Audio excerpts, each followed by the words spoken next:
గారు కెరీర్ ఇలాంటి సినిమా రాదు. సుజిత్ గారు డైరెక్షన్ మళ్ళీ ఇలాంటి సినిమా తీయలేడు సుజిత్ కూడా.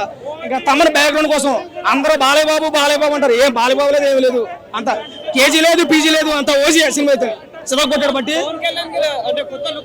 సూపర్ అన్న. ఆ స్వాగ్ మళ్ళీ రాదానికి. ఆ 55 సంవత్సరాలు ఆ టైప్ స్వాగ్ తీయడం మామూలు విషయం కాదు. Unlimited acting, unlimited performance, unlimited music, unlimited variations, unlimited background music అన్ని కలపడితేనే ఒక వచ్చేయండి. నిజంగా పవన్ కళ్యాణ్ ఫ్యాన్స్ కు పండగ. నేను ఒక ఎన్టీఆర్ ఫ్యాన్ గా చెప్తున్నాను. సినిమా అదిరిపోయింది, మామూలుగా. ఇంటర్వ్యూల సీన్ ఒకటి, ఇంటర్వ్యూల తర్వాత సీన్ ఒకటి, ఈ 2 సీన్ల కోసం ఒక 2000 రూపాయలు ఖర్చు పెట్టిన తక్కువే. నేను రాత్రి సినిమా చూశాను, మళ్ళీ ఇప్పుడు కూడా చూశాను. ఆ లెవెల్ వేరే. ఒకటే విషయం, స్క్రీన్ మీద పవన్ కళ్యాణ్ గారు నడుచుకుంటూ వస్తుంటే అన్ని సినిమాలు గుర్తొచ్చాయి. ఆ రేంజ్ లో ఉంది. పవన్ కళ్యాణ్ గారు కెరీర్ లో ఇలాంటి సినిమా రాదు.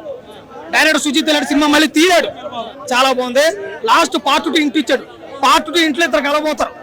ఒక పెద్ద స్టార్ ఇద్దరు కూడా థియేటర్ తగలడిపోతే అప్పుడు స్వామి అనా. ఈ రోజు కష్టంగా 200 కోట్లు కొడతా, ఓవరాల్ గా 900 నుంచి 1000 కోట్లు అయితే కలెక్ట్ చేసేస్తుంది. ఈ 4 రోజుల్లో చక్కబెడతా సినిమా అంతా. ఎలివేషనే సినిమా అంతా, ఎలివేషనే, ఇంకేం లేదు. ఓజీ లేదు, పీజీ లేదు, కేజీ లేదు, పీజీ లేదు, అంత ఓచే సినిమా. తమన్ ఒకటే విషయం, తమన్ కోసం ఇప్పటిదాకా నందమూరి తమన్ అన్నారు. లేదు, కొనుదల తమన్లో కూడా జాయిన్ అయిపోయి మనోడు. బాగుందండి సినిమా. అందరు ఫ్యాన్స్ కి అయితే పండగ. సినిమా అంతా పవర్ స్టారే. 1 man show. స్వాగ్ బాగుంది, ఫైట్లు బాగున్నాయి, ఎలివేషన్స్ బాగుంది, ఎక్స్ప్రెషన్, బ్యాక్గ్రౌండ్ మ్యూజిక్. ఇంతమంది ట్రోల్ చేసినాడు, దీంతో సంబరం. ఇంతమంది ఏమైనా ట్రోల్ చేద్దింది. ఎందుకంటే కొన్ని సినిమాలు అందరికీ నచ్చకపోవచ్చు, కొన్ని సినిమాలు కొంతమంది నచ్చుతాయి. కాబట్టి ఈ సినిమా అందరికీ వస్తుంది. నేను నిజంగా చెప్తాను, ఎన్టీఆర్ ఫ్యాన్.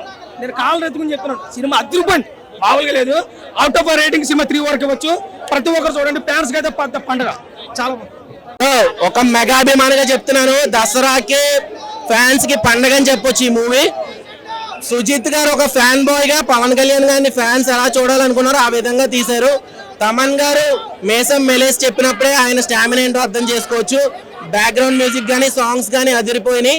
సినిమా ఓవరాల్ గా 5కి 4 రేటింగ్ ఇవ్వచ్చు బ్రో. ఇంటర్వెల్ సీన్ కి కుర్చీలో నుంచి ఎవరు నిలబడి ఎగురుతారు తప్ప ఆ ఎలివేషన్ అస్సలు మీరు ఎలాంటి ఎలివేషన్స్ బాలకృష్ణ మూవీలో ఆర్టిఫిషియల్ గా చూస్తారు. పవన్ కళ్యాణ్ సినిమాలో న్యాచురల్ గా ఉంది, ఎక్కడ కూడా అది ఆర్టిఫిషియల్ అనేది లేదు. ఫైటింగ్ సీన్స్ కానీ, కటానాతో ఫైటింగ్ కానీ, ఇప్పుడు ఒక్కొక్క సినిమాలో 20 మందిని 30 మంది నరికేస్తే ఓవర్ గా అనిపిస్తుంది. ఈ సినిమాలో అలా ఎక్కడ ఫీల్ అవుతుంది, ఒక హై మూమెంట్ అనేది వస్తుంది. క్లైమాక్టిక్స్ అదిరిపోయింది బ్రో.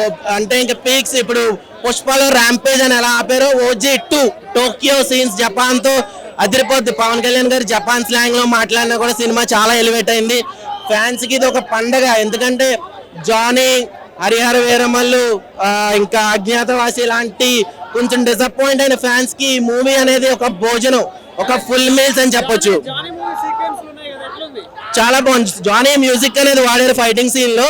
అలాగే జానీ గన్ అనే ఎలివేషన్ చూపించారు. ఇది స్పాయిలర్స్, మేబీ ఫ్యాన్స్ కి ఇది ఒక హై సీన్ గా మీరు ఫీల్ అవ్వచ్చు. ఇంటర్వెల్ బ్యాంక్ అయితే ఫ్యాన్ అనేవాడు ఎవడో కుర్చీలో కూర్చోడు. మాస్ థియేటర్ లో చూస్తే పేపర్లు బస్తాలు ఇసరాల్సిందే. సినిమా అయితే అదిరిపోయింది. తమన్ బీజిఎం అదిరిపోయింది బ్రో. ఆయన మేసం మెలేసినప్పుడే ఆయన స్టామినా ఏంటో అర్థం చేసుకోవాలి. మొన్నటి వరకు నందమూరి తమన్ అన్నారు, ఈ మూవీతో కొనిదెల తమన్ అని అంటారు.